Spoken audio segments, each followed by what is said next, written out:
오늘 이사야 62장에서는 하나님께서 그의 백성들을 3절에 있는 바와 같이 너는 또 여호와의 손에 아름다운 관, 내 하나님의 손에 왕관이 될 것이라.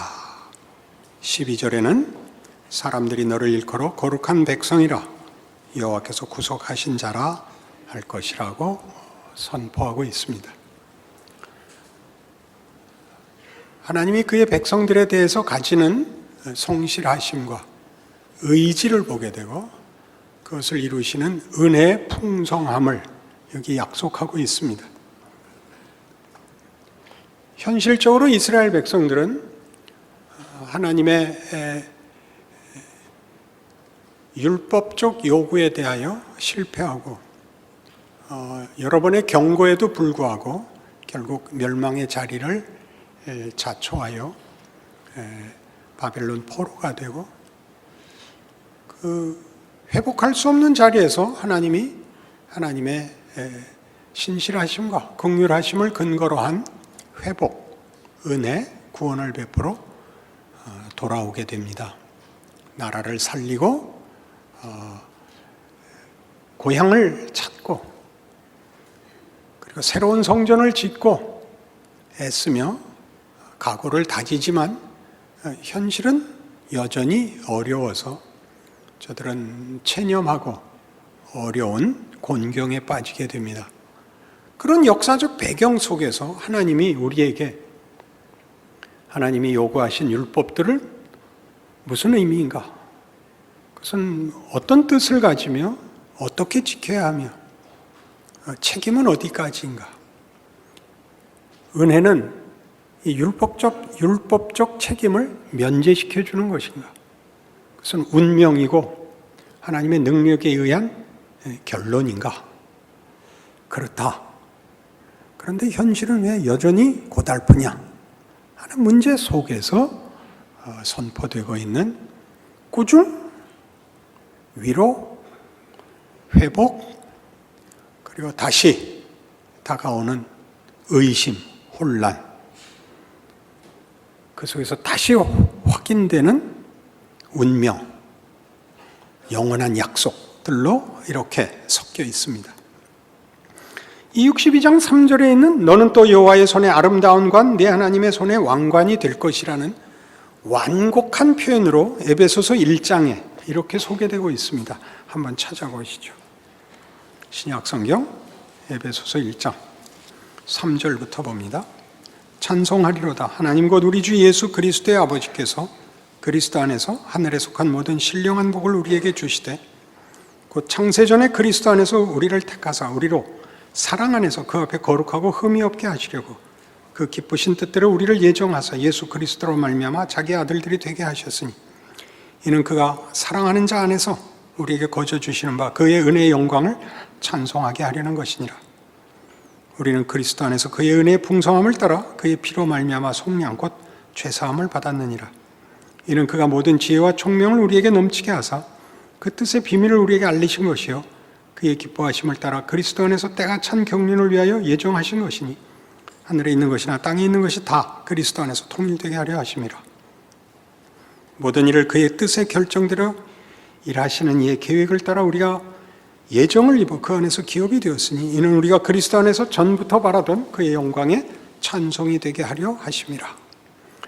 아까 이사야 62장 3절에서 본 바와 같은 하나님의 백성들은 그의 손에 관이 되며 그 영광의 면류관이 되는 약속이 에베소서 1장에서는 이렇게 예수 그리스도 안에서 하나님의 영광을 찬송하고 또 그 영광의 찬송이 되기도 하는 선포로 진술되고 있습니다. 하나님께서 가지시는 창조는 분명히 에베소서 1장에서 보는 바와 같이 태초에 예정된 것입니다. 우리가 어느 만큼의 책임 있는 반응을 책임 있는 조건을 제시했는가 이전에 태초에 예정된 하나님, 당신 홀로 하신 창조 세계와 인류에 대한 하나님의 뜻입니다. 그리고 그것이 예수 안에서 역사 속에서 구체화됩니다. 우리는 하나님의 영광을 찬송하게 되고 우리 자신이 하나님의 영광의 찬송이 되어 우리가 하나님께 항복하고 감사하는 정도만 있는 것이 아니라 우리가 그 영광의 중요한 내용이 됩니다. 이것이 성경이 하고 싶어하는 이야기죠. 거기에서 일어나는, 말하자면 태초에 우리의 선택과 반응과 책임이 있기 이전에 하나님이 정하신 일이 역사 속에서 왜 우리의 못난 것이나 혹은 거부로 인하여 실패가 일어나고 심판이 등장하는 과정을 겪고, 그래서 예수께서 오셔서 십자가를 지고 죽어야 하는 방법으로 완성되는지는 우리에게는 이해하기가 매우 쉽지 않은 문제가 됩니다. 시간이라는, 과정이라는, 경험이라는 기회를 준다는 것이 어떤 의미를 가지느냐, 이것이 우리가 지금 이사야에서 그 결론 부분에서 만나는 하나님이 우리에게 요구하시는 법을 지킴으로써 받는 보상, 원칙과 심판의 차원을 벗어나 우리의 실패에도 불구하고 그 약속을 지키시는 하나님의 은혜와 회복과 구원, 조건 없는 승리, 그 조건 없는 승리가 제거하고 면제해 줘야 할 우리의 책임이 다시 강조되어 책임 있게 하나님의 은혜를 우리의 생애와 믿음에 적용해야 되는 자리에 온 것이 이제 우리가 만나는 본문인 것입니다. 은혜가 우리에게 무엇을 요구하는가? 거꾸로 책임을 요구합니다. 그 책임은 은혜가 필요하기 전에 요구됐던 원칙과 심판의 차원에서 요구됐던 것 아니었습니까? 이스라엘은 실패했고 우리 모두도 실패했습니다. 그래서 은혜가 왔죠. 은혜가 다시 책임을 요구한다면 은혜는 도대체 뭐가 은혜가 된다는 말입니까? 이런 질문에 대한 답이죠. 하나님은 태초에 우리가 하나님의 영광을 찬송케 하는 감사와 감탄의 자리로, 또 그 영광에 우리가 찬송이 되는 그 영광과 승리의 가장 중요한 중심에 자리하는 내용이 되는 영광의 찬송이 되게 하겠다고 약속하십니다. 그 일들이 로마서 8장에서는 이런 식으로 설명되어 있습니다. 지금까지 한 이런 약속들이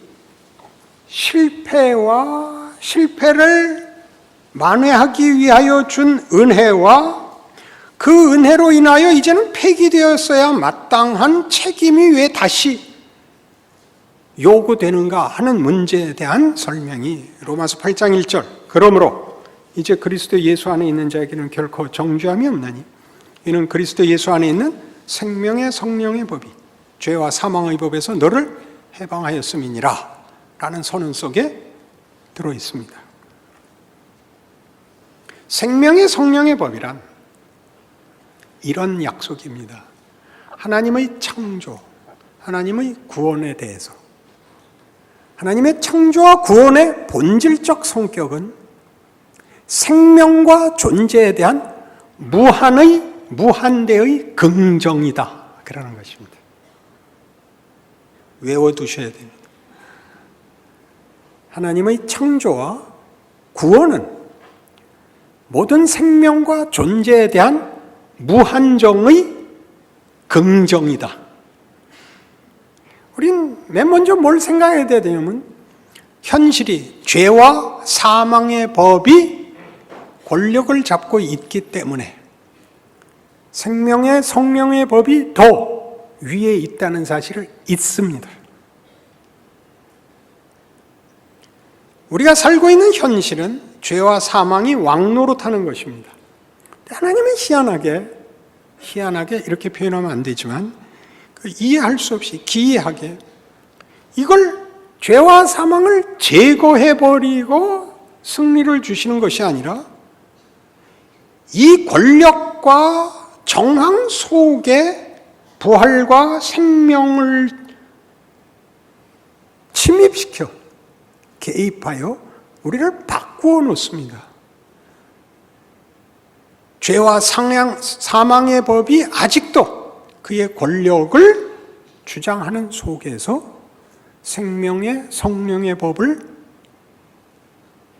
유지하도록, 누리도록, 가지도록 그렇게 요구하고 있습니다. 이해가 가지 않으니까 조금 더 나가 봅시다. 에베소서 5장에 가면 이 문제에 대한 이런 성경적인 이해를 만나게 됩니다. 5장 22절 아내들이여 자기 남편에게 복종하기를 주께 하듯하라. 이는 남편이 아내의 머리됨이 그리스도께서 교회의 머리됨과 같으니 그가 바로 몸의 구주시니라. 그러므로 교회가 그리스도에게 하듯 아내들도 범사에 자기 남편에게 복종할지니라. 남편들 아내 사랑하기를 그리스도께서 교회를 사랑하시고 그 교회를 위하여 자신을 주심 같이 하라. 이거 결혼 서약할 때도 꼭 물어보는 것인데 이 여자들이 제일 싫어하는 성경 구절입니다. 왜 여자가 복종하고 남자는 사랑만 하는가? 그것은 우리가 복종을 굴복, 강요, 억압으로 생각하기 때문이죠. 성경에서 복종이라는 말은 이런 개념입니다. 하늘 향해 두 팔 벌린 나무들 같이. 그 노래 아시죠? 하늘 향해 두 팔 벌린 마음껏 손을 들어 볕을 받으라. 불만 없으시죠? 너희가 남편을 주는 것은 내가 너희에게 나를 준 것과 같이 하나님의 은혜와 승리와 복과 영광이니라. 남편들 보고 아내를 사랑하라는 것은요, 뭐죠? 사랑은 우월한 자가 열등한 자에게 동정을 베푸는 것이 아니라 사랑을 하는 것이 기쁨이고 감사라는 것을 누려라. 이게 부부죠. 현실적으로는 왜 어렵죠? 세상이 가만두지 않아서 그렇습니다. 시댁이나 처가댁에 무슨 저주의 피가 흐르는 것이 아니라 우리가 받은 약속들을 그것을 거부하고 우리를 핍박할 수 있는 권력 구조 속에서 누리도록 하나님이 요구하고 있습니다. 그래서 남편이 잘못해서가 아니고 아내가 잘못해서가 아니라 둘이 아무리 잘해도 결혼 생활과 현실 생활이라는 것은 편치 않습니다. 여러분이 무슨 문제를 만났을 때마다 맨 처음 떠오르는 생각이 이겁니다. 왜 그걸 했을까? 원인 무효를 늘 생각하시죠. 여행 가서 병 들어오면 여행을 안 갔었더라면 이렇게 하는 거예요. 그래서 맨 끝으로 오면 태어나지 않는 게 최고죠. 그러니까 욥이 하나님께 불만을 토로할 수 없으니까 뭐라고 고함을 질러요? 죽여 주시옵소서. 나는 안 태어났으면 이 꼴 안 봤을 텐데. 그는 창조와 구원에 대한 존재와 생명에 대한 하나님의 무한 긍정을 외면하고 거부하는 것이 됩니다. 우리가 당하는 모든 고난은 우리에게 근본 문제가 있는 것이 아니고 하나님에게 근본 문제가 있는 것이 아니고 하나님의 창조와 구원이 가지는 모험입니다. 모험입니다. 끝을 아는 모험. 하나님의 영광을 찬송하는 자리에 올 것이요. 우리가 그 영광에 찬송이 될 것입니다.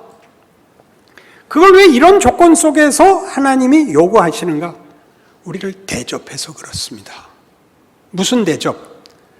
하나님이 사랑과 믿음을 나눌 대상으로 우리에게 자유를 주시기 때문입니다. 자유란 선택권입니다. 우리 모두가 자유라는 말을 하면 대뜸 생각나는 것이 죄악의 본성 때문에, 우리가 사는 세상에서의 그 분위기 때문에 자유란 마음대로 하는 것이라고 생각합니다. 같은 마음대로 하는 것을 성경이 자유라고 말하는 것은 이 하나님의 영광을 찬송하며 우리가 그 영광의 찬송이 되는 이 길을 마음껏 소원하고 마음껏 욕심내고 마음껏 선택하는 명예와 기회를 말하는 것입니다.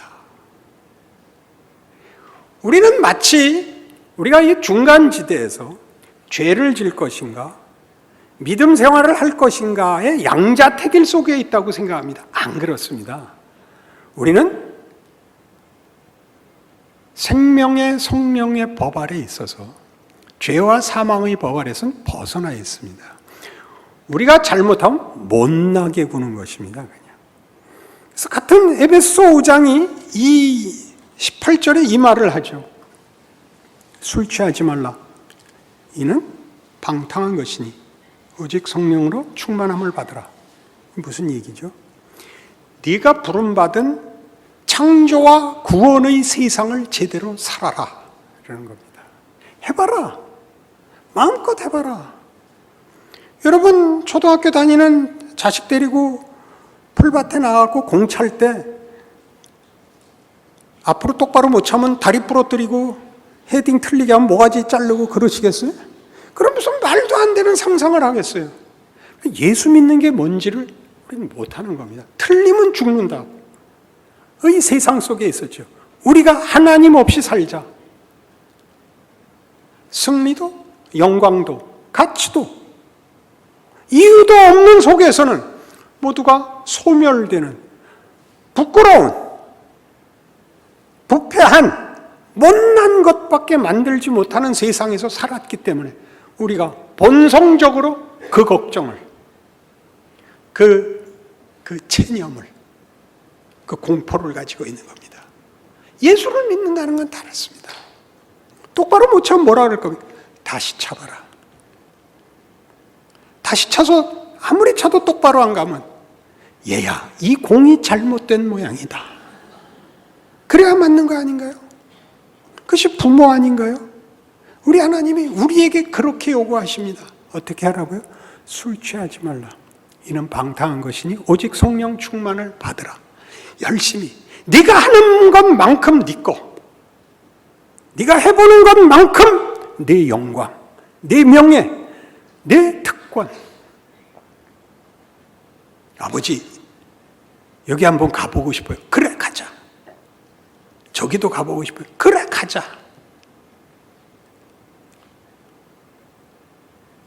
아버지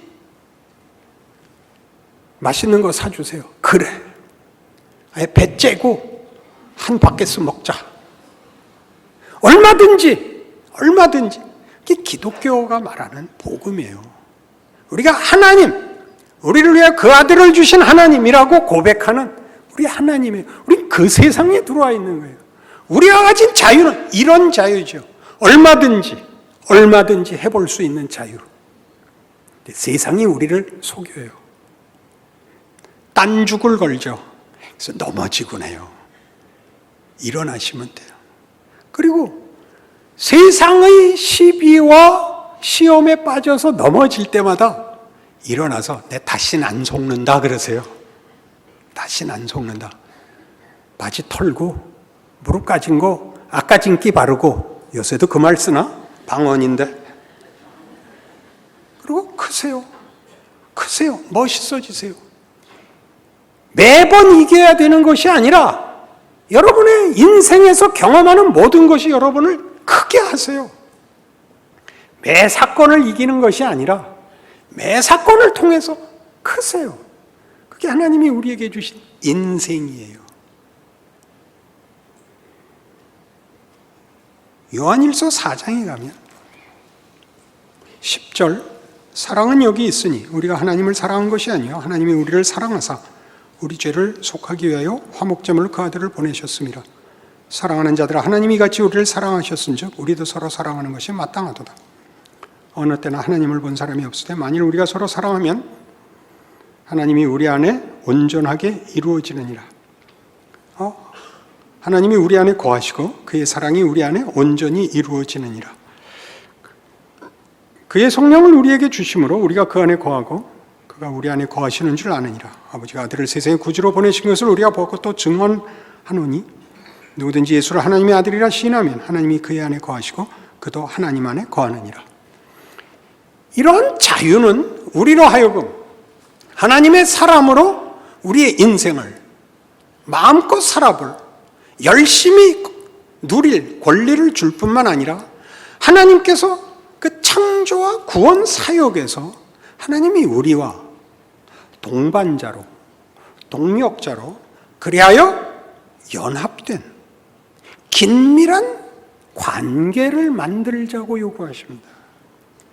신앙이란 다만 우리에게 정당한 기회를 주고 책임을 지고 명예롭게 되는 정도가 아니라 하나님이 목적하시는 하나님의 영광과 그 찬송을 위하여 당신의 영광과 그 영광의 핵심적 일부가 되는 우리의 찬송을 위하여 우리를 불러 하나님의 창조와 구원에 우리를 함께 동력자로 요구하고 계시다는 사실입니다.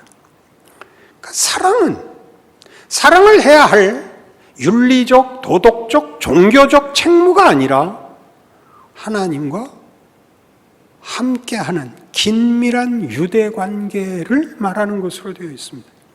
이런 뜻밖에 요한복음 15장에서 이미 예수님의 입을 통하여 이렇게 자세히 설명된 내용입니다. 포도나무 비유입니다. 7절부터 보죠. 너희가 내 안에 거하고 내 말이 너희 안에 거하면 무엇이든지 원하는 대로 구하라. 그리하면 이루리라. 너희의 열매를 많이 맺으면 내 아버지께서 영광을 받으실 것이요 너희는 내 제자가 되리라. 아버지께서 나를 사랑하신 것 같이 나도 너희를 사랑하였으니 나의 사랑 안에 거하라. 내가 아버지의 계명을 지켜 그의 사랑 안에 거하는 것 같이 너희도 내 계명을 지키면 내 사랑 안에 거하리라. 내가 이것을 너희에게 이름은 내 기쁨이 너희 안에 있어 너희 기쁨을 충만하게 하려 함이라. 내 계명은 곧 내가 너희를 사랑한 것 같이 너희도 서로 사랑하라 하는 이것이니라. 사람이 친구를 위하여 자기 목숨을 버리면 이보다 더 큰 사랑이 없느니 너희는 내가 명하는 대로 행하면 곧 나의 친구라. 이제부터는 너희를 종이라 하지 아니하리니 종은 주인이 하는 것을 알지 못함이라. 너희를 친구라 하였노니 내가 내 아버지께 들은 것을 다 너희에게 알게 하였음이라. 너희가 나를 택한 것이 아니요 내가 너희를 택하여 세웠나니 이는 너희로 가서 열매를 맺게 하고 또 너희 열매가 항상 있게 하여 내 이름으로 아버지께 무엇을 구하든지 다 받게 하려 함이라. 이렇게 되어 있습니다. 예수의 계명은 뭐예요? 이거죠. 공부 잘해라, 훌륭해져라 그러는 것입니다. 우리에게 공부 잘해라는 경쟁적으로 들립니다. 그죠? 그래서 무거운 짐인데 공부하는 거는 큰 특권입니다. 우리나라에서 교육은 이제 뭐라 그러죠? 당락을 결정해야 되는 수단으로 사용되는 바람에 공부가 재미없어졌습니다. 등수를 매기는 것에 불과하니까. 그러나 원래 공부라는 것은 참으로 명예로운 기회이고 복된 허락이죠. 그러니까 하나님이 우리에게 인생을 살아보라. 굉장한 것입니다. 하나님이 우리의 운명을 결정하여 결정론이나 숙명론에 우리를 붙잡아 기계적 조작을 하는 것이 아니라 우리 보고 우리가 살아서 느끼고 고민하고 결정하고 결정의 결과를 보고를 우리에게 허락하십니다. 마음껏 그리 해보랍니다. 불만이십니까? 그렇게 허락하는 이유는 예수께서 자신이 포도나무고 우리가 그 가지랍니다. 열매는 어디에 달리죠? 가지에 달립니다. 희한하지 않습니까? 그 나무의 열매가 가지에 달립니다. 나무가 맺은 열매가 가지에 달립니다. 우리가 만든 것 같습니다. 하나님이 그 특권을 허락하십니다. 그게 우리 이사야를 설교하면서 이사야 6장에서부터 시작됐던 씨 뿌리는 비유에 대한 제대로 된 해석을 내놓습니다. 씨를 뿌렸는데 길가에도 떨어지고 돌짝밭에도 떨어지고 가시떨기에도 떨어졌습니다. 다 결실하지 못했는데 좋은 땅에 떨어진 씨는 결실했습니다. 그러나 이미 얘기한 바와 같이 땅이 결실하는 거 아닙니다. 그 씨가 열매가 되는 것입니다. 좋은 땅이 있어야 된다. 그건 맞지만 땅을 잘 거름을 주고 잘 갈아놓으면 열매가 생기는 것은 아닙니다. 그것은 그 씨가 떨어져야 됩니다. 씨가 떨어져 열매가 맺힘으로 거꾸로 이건 좋은 땅이다가 됩니다. 땅이 좋았기 때문에 무슨 씨를 심었든지 결실이 되는 것이 아니라 이 비유의 아주 심오한 핵심은 결실함으로 땅이 좋은 땅이라는 이름을 얻게 됐더라는 사실입니다. 좋은 땅인 증거는 땅이 기름졌다든가 무슨 땅이 결실을 할 만한 무슨 내용을 갖고 있었다가 아니라 그 열매가 맺힌 땅이기 때문입니다. 이렇게 되는 거죠. 꽃밭이 된 거죠. 꽃밭. 꽃밭은 밭에다가 준 명예입니까? 꽃에다가 준 명예입니까? 옆 사람 복이 없습니다. 꽃이 핌으로 밭이 명예를 얻습니다. 마치 자기가 만든 것까지. 하나님이 우리에게 준 자유가 그겁니다. 우리가 아무것도 아니었으나 하나님이 예수 그리스도 안에서, 아니 하나님의 창조와 구원의 하나님의 신실하심, 기쁘신 목적이 이거였습니다. 이 풍성함, 하나님의 영광입니다. 하나님의 영광에 대해 우리가 감탄하게 만드는 하나님의 영광, 하나님의 영광을 찬송하게 하려 하심이라. 그러면서 동시에 우리가 하나님을 감탄하는 정도가 아니라 우리가 꽃밭이 됨으로써 이 꽃은 이 밭에 의하여 꽃밭이라는 이름으로 밭에게 영광을 돌립니다. 우리는 그 영광에 찬송이 됩니다. 이렇게 우리를 붙들어 하나님이 마치 우리가 없으면 꽃을 피울 수 없었던 것 같이, 우리가 꽃을 피운 것 같이 그렇게 우리 안에, 당신 안에 우리를 초대합니다. 우리의 자유는 이 헌신, 이 선택, 이 기회를 가지는 위대한 길을 걷는 것입니다. 에베소서 3장에 의하면, 에베소서 1장부터 보고 가죠. 그러니까 이런 식의 이해는 에베소서 1장 23절에 이렇게 이미 나왔던 것입니다. 교회는 그의 몸이니 만물 안에서 만물을 충만하게 하시는 이의 충만함이니라. 교회는 우리입니다. 예수 믿는 하나님의 자녀들을 교회라고 부릅니다.